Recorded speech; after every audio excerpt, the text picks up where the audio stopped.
Love on the School Bus by Mark Spruce. Part 1. Written in 2020, based on events from 1975, I think. The girl fell for me the first time she saw me ride past her doorstep, resplendent on my white Charger. Well, that's how I'd like to have remembered the encounter. Reality, as is so often the case, was slightly different. My mother loved horses, so much so that by the mid-1970s she owned 3 New Forest ponies. She would insist that my younger sister and I accompany her out on rides every Saturday morning. On this particular morning, I was trailing at the back of our small parade, wearing the sullen sulk of a teenager who was embarrassed to be on a horse. At 15, I was embarrassed by just about everything. In bright spring sunshine that morning, we turned off the quiet South Wiltshire country lane with its high grassy banks into a farm entrance. A bridleway apparently led right through the farmyard and up onto the fields beyond. My mother and sister had already turned into the farm beyond the high bank when I trailed in behind on my perennially lazy pony. To my right was a whitewashed farmhouse, and beyond it were assorted farm buildings. A man and 3 girls stood outside the farmhouse and watched us slowly ride past. Those few moments seem etched in my mind now so many years later. Nothing was said at all. The farmer glared at us silently, probably resentful of us having the right to ride through the farmyard and across his fields. The 3 girls stood by his side and looked up at us benignly. All 3 were fresh-faced and dark-haired, ranging in age from about 12 to 15. It was the tallest and eldest that caught my eye. In that instant, in what I now realise was a surge of hormones, girls suddenly became unattainable objects of interest. I looked down from my pony as she looked up. Our eyes met and she smiled briefly. I tried to smile back, but felt suddenly crushed by overwhelming embarrassment at being flushed with emotions in such a public place. I was acutely aware that I was looking down at her, if only from a couple of feet. The landed gentry, looking down from their horses as they rode past the peasants, I thought. In an instant I wanted to stay. I wanted to go. I wanted to return her smile. I wanted to get away from her father's glare. And I wanted to get off that bloody horse. My heart was beating fast, and I could feel myself beginning to blush as we gradually clopped through the farmyard and out onto the field. No one had said a word, but I think I'd just fallen hopelessly in love. Over the following weeks, I was strangely enthusiastic to go for a pony ride on Saturday mornings, and my absolute favourite ride would be the one that took us through the farm where the girl lived. I did not see her again, sadly, for a number of weeks, and as neither she nor her sisters went on our school coach, I could not find out anything about her. I certainly couldn't ask my mates about her and risk exposing any kind of interest or feeling to merciless ridicule. Then one week a small miracle happened.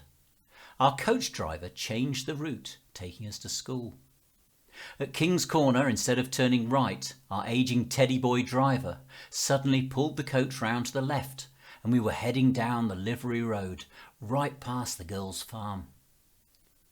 I held my breath as we drew nearer, staring intently out of the coach window, lost in my own world, willing, waiting, and hoping for her to be there. All of a sudden, there she was, standing at the farm entrance alongside her 2 sisters in the dark green uniform of the girls' grammar school. Our coach stopped and another schoolgirl got on, but I hardly noticed.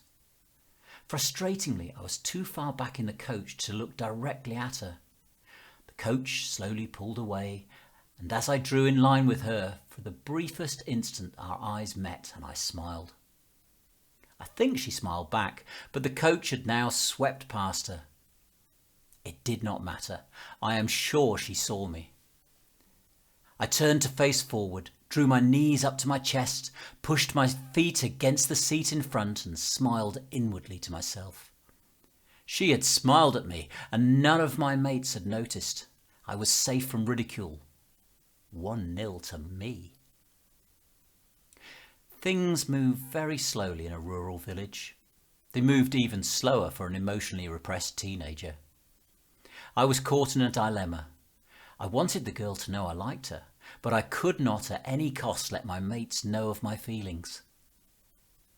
There was a definite lag at this time in emotional development, not just between boys and girls, but between town boys and village boys. Mates from school who lived in town had already snogged girls. Mike and Andy had started smoking, and Rolo claimed one girl had lifted her top up for him. Apart from the smoking, we had no evidence of this, but the town boys certainly talked a confident talk on the school field at lunchtime. We village boys were envious of our sophisticated and experienced classmates, but at the same time there was an unspoken, stultifying pact between us not to be the first one to get a girlfriend and betray the others. The most terrifying thing one could face was the accusation from mates that, "You fancy her, don't you?" The girl I liked went to a different school and lived at the far end of our village. Our social paths never crossed, and our only encounters were the briefly exchanged secret smiles when our school coach stopped outside her farm. At that time there was no way I had the courage to do the obvious thing and just call round and see her. Then one day the unthinkable happened. I was caught smiling at her by a so-called friend on the coach. "You smiled at her, you fancy her, don't you?" he said loudly and accusingly. Instantly I tried to deny the truth. Other friends joined in with the cruel sport, mercilessly mocking me. Even some of the girls at the back of the bus decided to join in the melee. "Mark fancies Stephanie! Mark fancies Stephanie!" they shouted gleefully. They were the pack and I was the fox. I squirmed with embarrassment, a prisoner caught in the watchtower lights with nowhere to run. The more they name-called, the more vehemently I denied any interest in her whatsoever. Amazingly, this is when I actually found out her name. Having been so careful to keep my interest in her a secret up to this point, and being too hopelessly inept to attempt any kind of subtle questioning of the girls on our bus, I'd actually spent all this time smiling at the girl with no name. The following morning was excruciatingly embarrassing as our coach pulled to a stop in front of Stephanie's parents' farmhouse. I determined to look straight ahead and pretend not to take any interest whatsoever in the object of my affection standing just a few feet below me. Briefly, I thought I'd got away with it until one of my mates suddenly remembered the previous morning's incident. "Hey, there's Mark's girlfriend!" he shouted. Suddenly 5 or 6 other boys rushed over, pressing their faces to the glass, banging on it to attract Stephanie's attention and pointing at me. "He fancies you," they all mouthed to her, laughing and nudging each other. I flushed red and stared steadfastly at the headrest in front of me. I hated all my friends at that moment.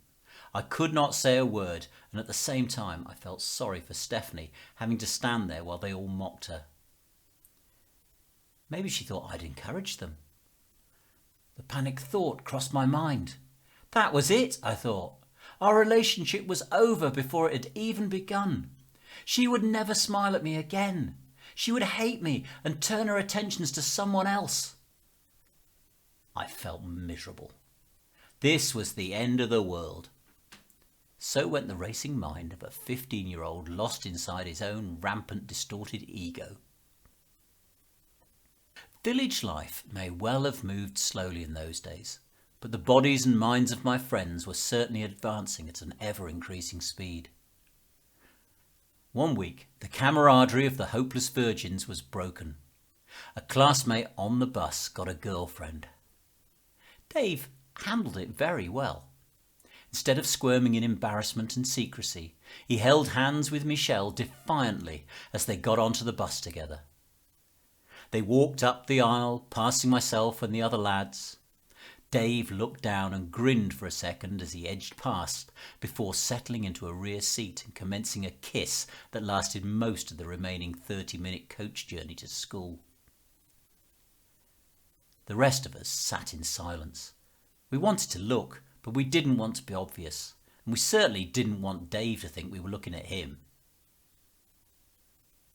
There had always been an unwritten seating arrangement on the school bus. First years sat at the front, fifth years sat on the back seats. Each year you travelled on the bus, you were able to sit a little further towards the rear. This was a complete replica of the seating arrangements in school assembly, yet no one had formally explained this rule to us when we were first years. We just instinctively knew.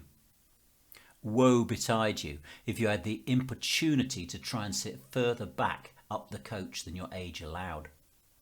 "Hop it, squirt," were the usual words of greetings from an older kid whose seat you had taken.